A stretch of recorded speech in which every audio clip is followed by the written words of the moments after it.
Bonjour Christine. On se retrouve encore, c'est super. On se retrouve effectivement, oui, pour ce deuxième épisode des saisons de la vie.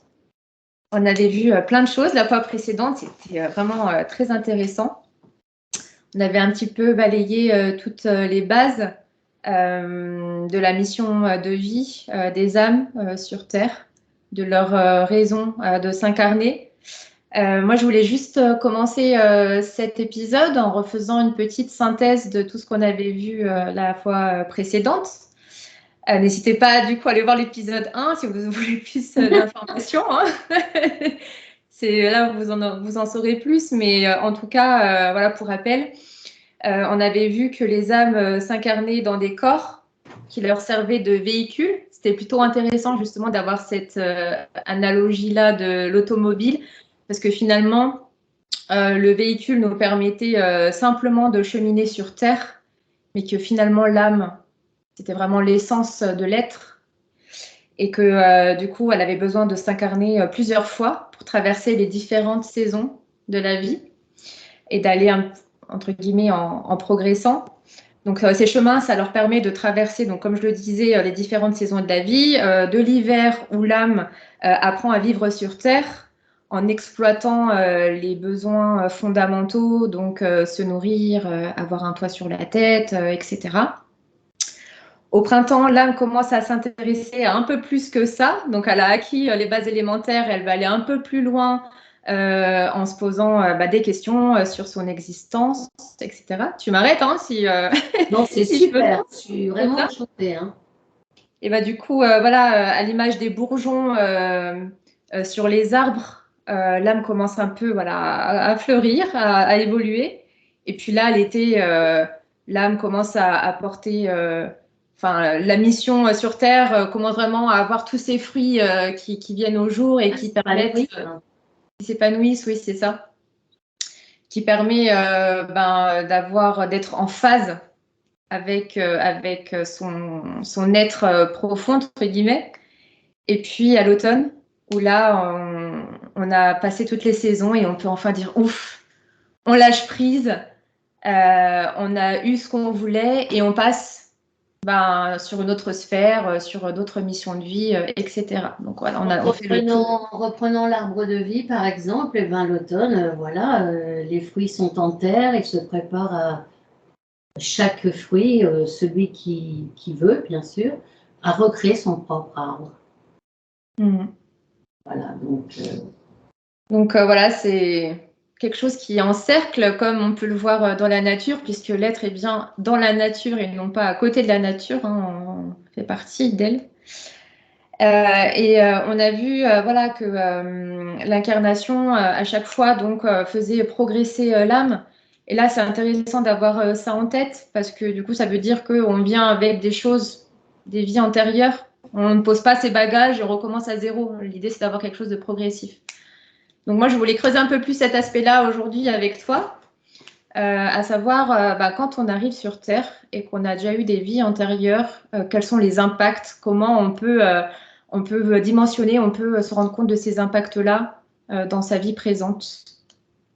Les saisons de la vie sont là aussi, c'est-à-dire que dans toutes ces vies que l'on va vivre, il va se reproduire pareil que dans une seule vie, hein, comme on a parlé au niveau de l'âme, hein, parce que une chose c'est au niveau du corps, une chose c'est au niveau de l'âme, et bien sûr on a beaucoup d'ignorance de ce qui se passe dans ces autres saisons. Donc partir en base de qu'on ne sait pas vraiment ce qui s'est passé avant, puisqu'on n'en a pas conscience d'ailleurs.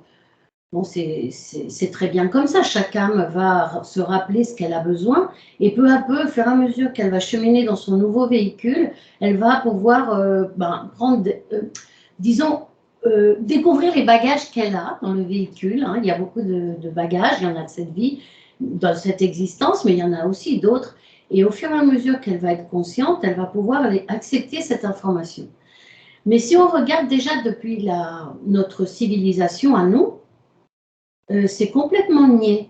C'est-à-dire qu'on peut voir les personnes qui ont étudié là-dessus et qui ont fait des investigations, on voit qu'à partir de l'année 500, après Jésus-Christ, toute information sur ça est complètement effacée.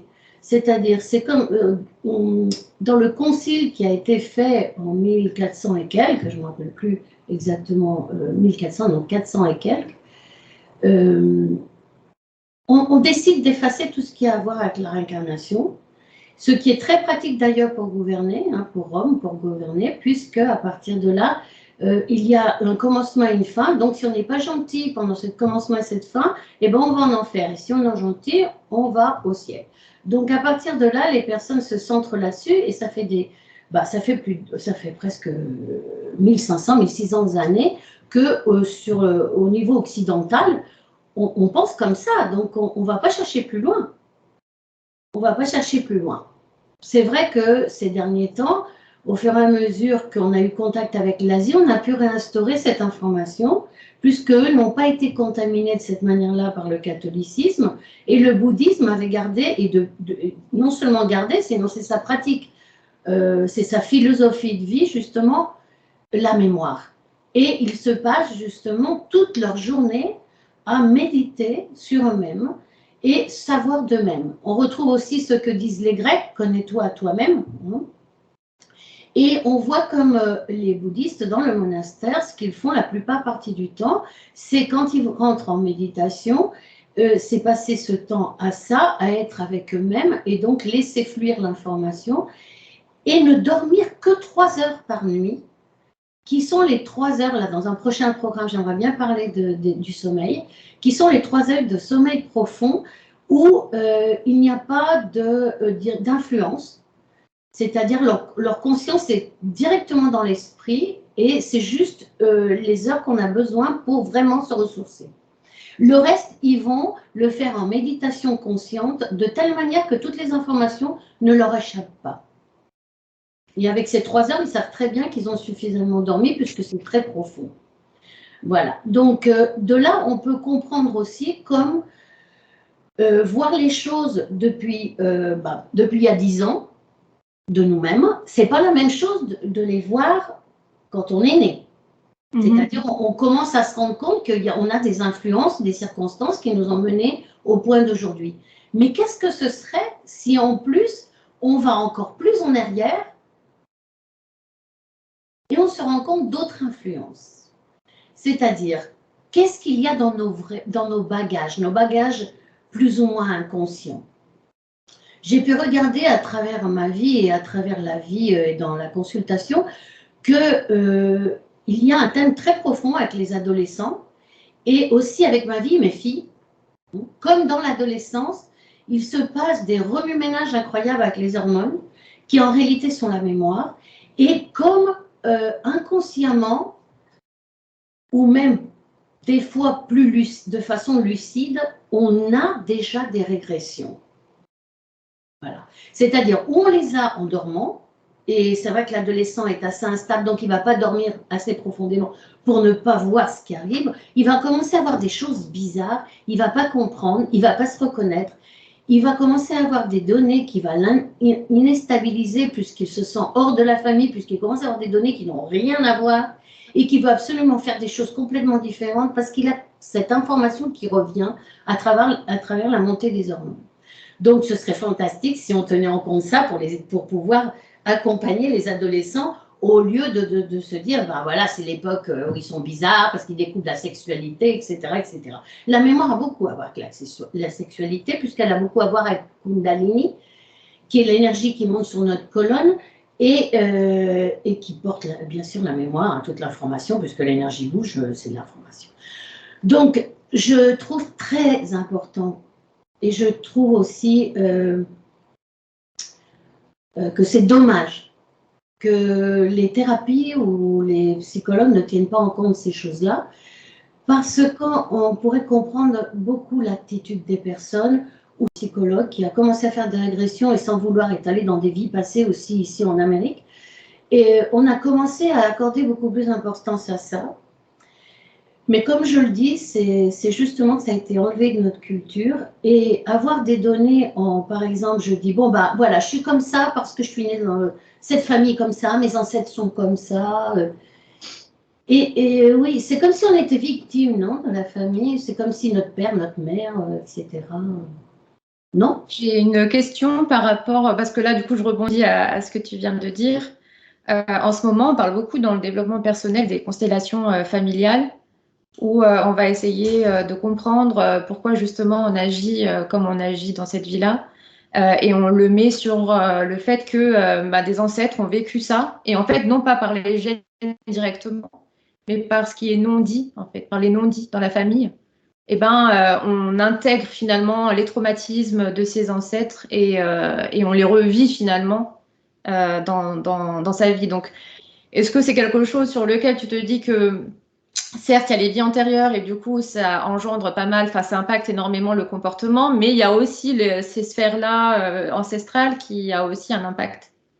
La question, c'est que tout a à voir en tout, d'accord? Mais ce que je considère dommage, c'est qu'on puisse, au lieu disons, de se donner le mérite de vivre ces choses-là, parce qu'on les considère bien ou mal, on accuse nos ancêtres de les avoir vécues et donc on les vit aussi.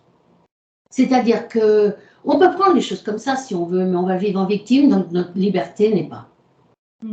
C'est-à-dire on n'est pas libre, on est des sujets qui sont victimes de ses ancêtres. Par contre, si on regarde d'une autre manière, excuse-moi, Oui, je t'en et prie. si on regarde que justement on vient à cette famille parce qu'on a des choses qui ressemblent beaucoup. Et si on utilisait par exemple ces choses comme les constellations familiales ou les indices qu'il y a dans les parents, au lieu de le voir comme quelque chose qui nous répercute comme étant victime d'elle, si on prend ces choses-là comme des indices justement de notre intérieur.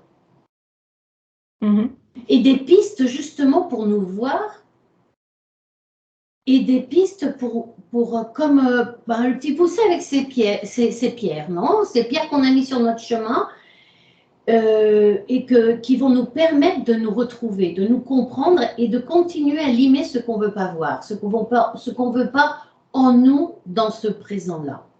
Parce qu'on est tout ce qu'on est. Toute la création est tout en elle-même. C'est-à-dire que chaque être de la création reproduit toute la création entière. Donc, de toute façon, on va tout être. C'est vrai que dans une existence ou d'une autre, on va représenter certaines choses. Mais c'est aussi pour ça qu'on va prendre conscience de ces choses-là en les vivant nous-mêmes et en ayant l'expérimentation de tout le processus de cette circonstance, de ce qui se passe à ce moment-là. Pourquoi accuser alors les autres? Mais dans ce cas-là, oui, je comprends hein, le libre arbitre.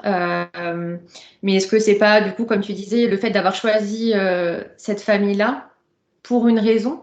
Parce qu'on choisit sa famille avant d'arriver sur Terre. On les choisit aussi parce qu'elles ont vécu des choses et qu'on souhaite travailler ces choses en question. Oui, c'est vrai que je suis en train de traduire les faits par nos paroles, d'accord, et par notre façon de penser.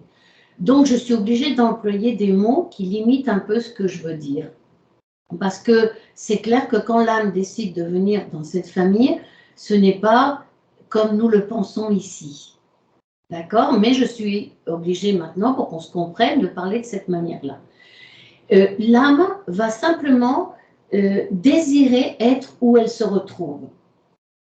Et elle va désirer de se retrouver là, en base aux vies qu'elle a vécues et aux besoins qu'elle a de continuer où elle a laissé, disons, son chemin antérieurement. Parce que sinon, ce serait terrible. On ferait combien de vies en recommençant de zéro? Ce serait un cauchemar, continuellement la même chose.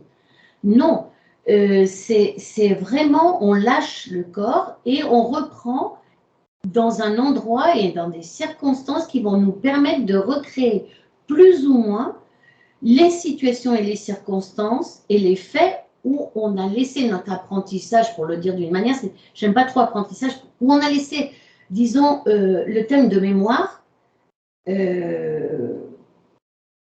en instance, pour recommencer à élaborer notre mémoire ici depuis ce moment-là.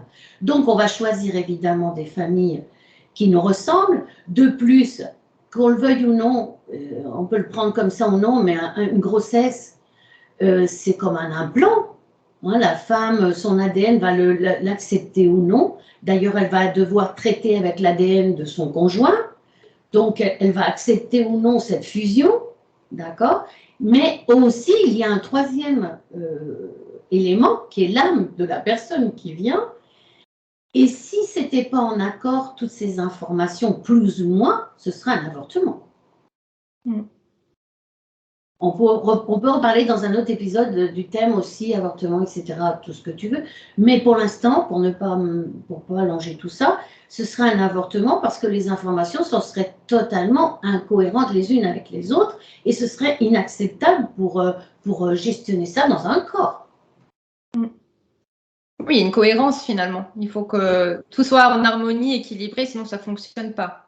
Exactement. Et de plus, par exemple, l'Église catholique a récupéré beaucoup d'informations supposément païennes ou de connaissances des Grecs et de bien avant, comme le fait, par exemple, que la Trinité, hein, on parle de trois. Bien sûr, ils l'ont dogmifié ou dogmatisé, je ne sais pas comment on dit en français.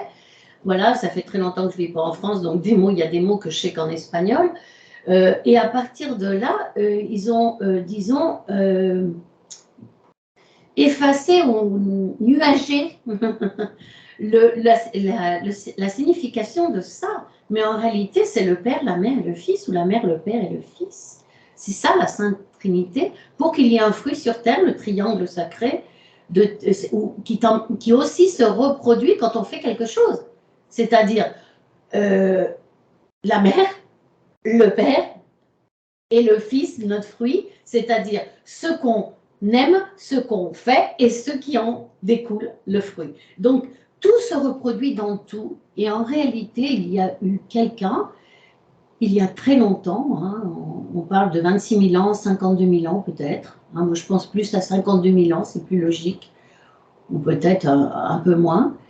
Qu'il y a écrit le portrait du fonctionnement de la vie. J'aime bien dire le portrait parce que on appelle ça des lois ou des axiomes, mais vraiment ce qu'il a fait, c'est pouvoir mettre en parole les fonctionnements basiques de la vie et de toute la création. Il s'appelle Hermès Trismégiste, ou encore un 3. D'accord? Et c'est pour ça que je le nomme maintenant, avec les 7 axiomes qui sont la base de toutes nos religions, nos sciences, nos comportements, notre social. En réalité, en base à ça, c'est le tronc qui a donné la connaissance dans toutes ces branches qu'on appelle aujourd'hui de millions de façons. Si on recommence ou on retrouve cette base, cette origine, on va pouvoir par nous-mêmes faire l'expérimentation de ce qu'il a décrit et voir que tout est en tout. Que d'abord tout est mental et tout le monde maintenant en parle comme si rien n'était, mais en réalité on est en train de reprendre ces écrits. Hein, tout est mental, c'est le premier portrait qui fait de la vie en global, parce qu'en réalité tout est mental. Mais à part ça, il a écrit 7 axiomes en tout. Et si on reprend ces 7 axiomes, on va comprendre plein de choses. Et on va comprendre aussi que c'est normal qu'il y ait une réincarnation parce que tout dans la vie se régénère, rien ne disparaît. L'énergie se recycle continuellement. Et l'énergie, c'est l'information. Et elle va se manifester sur Terre comme elle le veut. C'est-à-dire si elle veut être en arbre, en animal ou en personne ou en quoi que ce soit. C'est ce que disent les bouddhistes. Et ce que je peux peut-être dire par moi-même, c'est que je ne conçois pas qu'on puisse être animal et devenir personne pour redevenir animal après. C'est très étrange. Hein, normalement, on va de l'avant dans un cercle infini pour retourner au tout. Hein, on ne va pas en arrière. C'est-à-dire que la vie s'incarne d'abord dans des éléments plus denses et peu à peu se raffine. Donc ça veut dire que, alors, Est-ce qu'on, du coup, s'incarne de manière progressive même si j'aime pas trop cet aspect pyramidal-là, mais de la nature, enfin, du végétal, pardon, jusqu'à l'être humain? Et après, on continue comme ça à rester des êtres humains? Est-ce que c'est infini ou est-ce qu'une fois qu'on a atteint Ah un oui, niveau c'est de ça. sagesse tellement important, et ben là, du coup, on arrête de s'incarner et Ce qu'il y a, c'est que l'aspect pyramidal est fini quand tu en parles. Mais là, on ne parle pas que l'être humain est la pointe de la pyramide. Hein. Non. Si on pense comme ça, c'est clair que. Et en plus, on peut voir des tas d'êtres humains dans un état très différent et une façon de concevoir les choses très différemment et avec des cultures. Et quand je parle de culture, je ne parle pas de culture d'école ni d'être intellectuel, je parle de culture humaine et avec suivant les personnes des grades différents d'ignorance ou de connaissance. Et elles sont infinies. Il est clair aussi que quand l'énergie est très, très subtile, elle peut très bien continuer à prendre conscience sans avoir un corps dense. Elle peut avoir un corps subtil. Et comme ça, il y a beaucoup de grades. C'est ce qu'on appellerait les maîtres ascensionnés, des choses comme des personnes comme ça, ou des Bouddhas, qui arrivent à être vraiment un arbre par eux-mêmes et créer réellement un monde totalement différent pour eux-mêmes. Et donc une façon totalement différente, donc on ne peut pas concevoir maintenant, puisque chacun a la sienne, puisqu'ils sont indépendants. Pour arriver à cette liberté, c'est justement là les saisons de la vie de toutes les réincarnations d'une personne, où elle va retrouver vraiment la liberté d'être en faisant. Parce que on peut être aussi au début en esprit avant d'incarner, mais on ne peut pas faire. Et là, j'ai une question. C'est en gros, il y a beaucoup de passeurs d'âmes, enfin beaucoup. Il y a des passeurs d'âmes qui aident des âmes qui restent sur Terre en fait et qui ne s'incarnent pas. Pourquoi ces âmes restent sur Terre? Voilà, bah ça c'est un thème très intéressant parce que notre idée de vouloir être sûr des choses parce qu'elles nous font peur, nous font établir des normes. Et des normes ici qui n'ont rien à voir avec ce que vraiment il se passe ailleurs. Donc on dit, voilà, alors l'âme s'en va d'ici, elle reste un moment à un plan intermédiaire, après elle va à la lumière et elle revient. Mais ce n'est pas tout le temps le cas. Moi, dans les régressions que j'ai pu faire, j'ai vu des âmes qui revenaient automatiquement dans le ventre d'une mère. Et c'est souvent quand la mort n'est pas une mort en paix. C'est pour ça que l'être humain a toujours cherché de mourir en paix. D'ailleurs, les pharaons avaient même des pyramides ou des endroits spéciaux pour leur tombe, spécialement pour pouvoir mourir en paix et faire le voyage. C'est qu'ils savaient très bien qu'il fallait tout un rite pour que vraiment la personne aille se dépurer et revenir ou non. Donc, il y a des âmes qui vont mettre plus ou moins de temps à aller venir. Il y a des âmes qui ont un pacte avec les gens qui laissent ici et des fois, ils restent avec elles pour pouvoir les guider jusqu'à quand ces personnes sont préparées à avoir un autre genre d'influence. Parce qu'elles sont restées comme, disons, professeurs de maternelle et ils ont besoin d'un autre professeur. Donc, ces personnes s'en vont enfin et la personne va être guidée par une autre personne. J'ai beaucoup de personnes qui viennent comme ça à la consultation et qui sont venues sans le savoir par un autre aide qui les a poussés parce que personne ne pouvait traduire leurs paroles et qu'il était temps de les traduire pour qu'ils puissent s'en aller. Donc, c'est des personnes qui, plus ou moins, sont évoluées.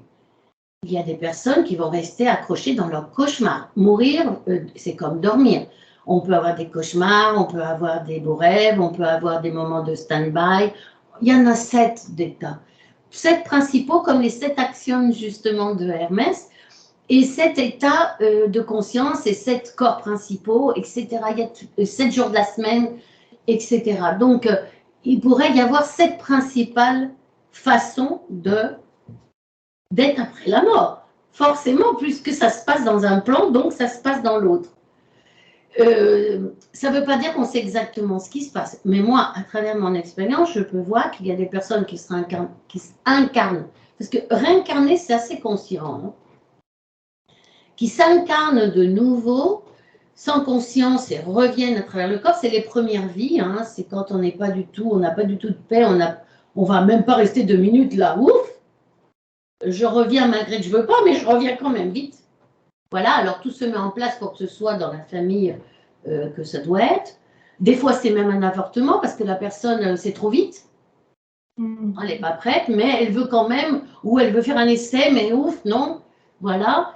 Donc, c'est pas grave, les avortements non plus. Hein. On juge simplement. Hein. La vie, c'est très bien ce qu'elle fait. Ou alors, il y a des personnes qui restent bloquées dans leur cauchemar. Bon, ben, j'en ai eu aussi que c'était trop merveilleux. C'est que la personne est venue. Je peux parler de moi, d'accord? Je vais pas parler d'autres patients d'âme. Voilà. La personne est venue et en réalité, la session a été pour l'autre personne, celle qui n'était pas présente de corps.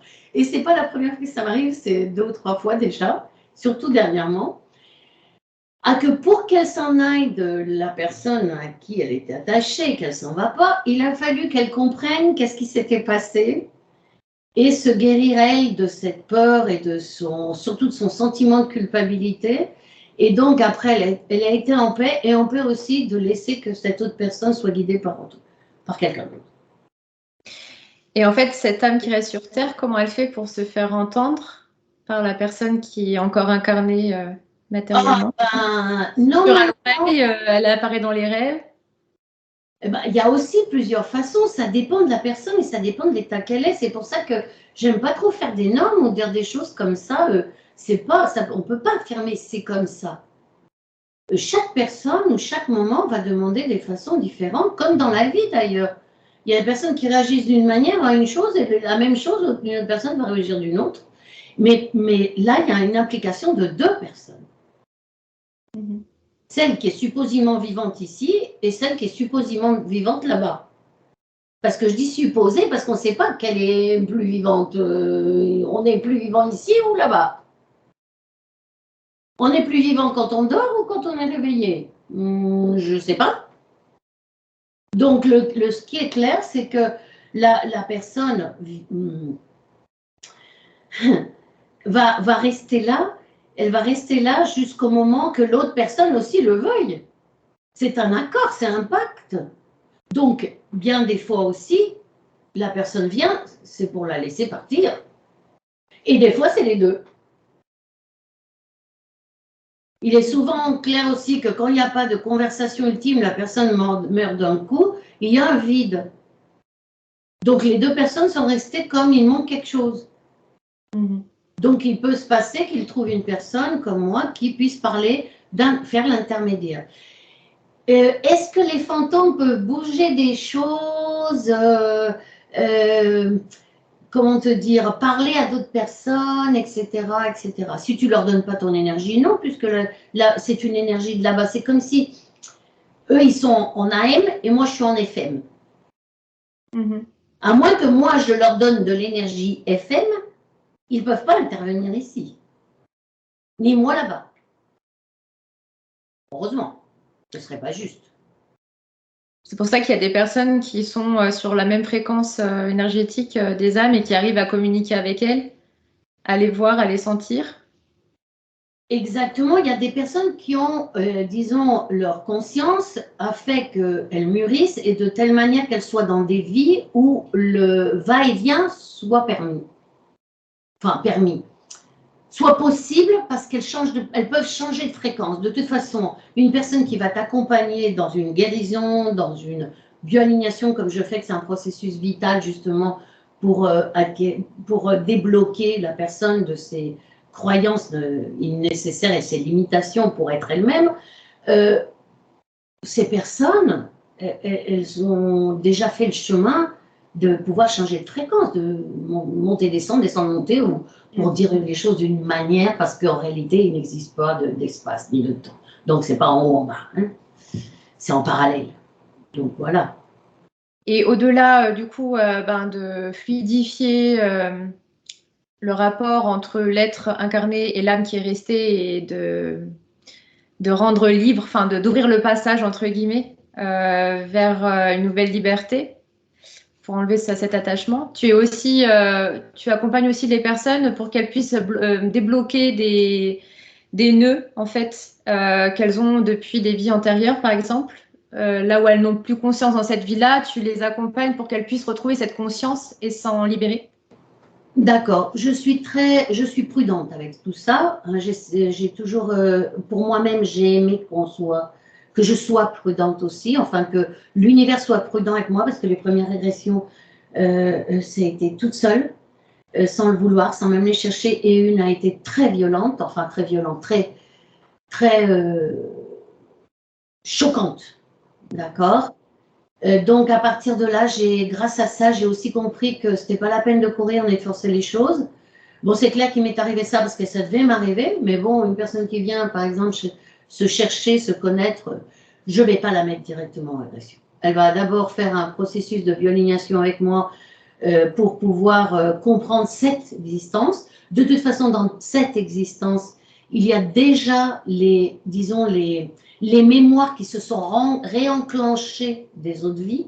Donc peut-être en défaisant un nœud dans cette existence, on va pouvoir en effet défaire les autres, ou du moins jusqu'à une certaine profondeur où c'est suffisant pour cette existence. Si la personne est satisfaite et se sent bien après le processus et oublie la régression, on n'en parle plus. Si malgré cela, il y a quelque chose, un fait en particulier, qui continue à être bloqué dans son fonctionnement ici, alors oui, on va rentrer en régression et on va employer 2 heures à rentrer en relaxation totale, pas d'hypnose, parce que je travaille pour la conscience, ce n'est pas à moi de savoir ce qui s'est passé, c'est à elle. Donc elle va être consciente de ce qui se passe, elle va le vivre et je vais pouvoir la guider en même temps s'il y arrive quoi que ce soit, de telle manière qu'elle peut elle raconte ce qu'elle vit, et après on va faire un résumé pour qu'elle l'emporte chez elle, de telle manière qu'elle puisse continuer à écrire cette histoire avec la mémoire ouverte sur ça. C'est pas pareil de voir, par exemple, hier j'en ai fait une, par exemple, dans une régression, elle a vu 3 vies, en 2 heures, d'accord, qui avaient à voir les unes avec les autres. Donc après la régression, on a pu regarder comme le cercle, pourquoi elle avait vu ces 3 vies et pourquoi elles avaient à voir avec elle et pourquoi elles avaient à voir avec cette vie de maintenant. Voilà. Donc elle a eu toute l'information de pourquoi ça bougeait de cette manière-là et pourquoi ça se faisait de cette manière-là. Et à partir de là, elle peut continuer à pratiquer cet exercice avec la mémoire, comme je vais lui expliquer, autant sa mémoire photographique, puisqu'elle l'a vu, comme sa mémoire justement de ses vies, de façon à qu'elle peut réécrire tout ce qu'elle a vécu de chaque vie, et elle va voir comme il y a d'autres détails qui vont s'écrire et pouvoir avoir encore plus d'informations.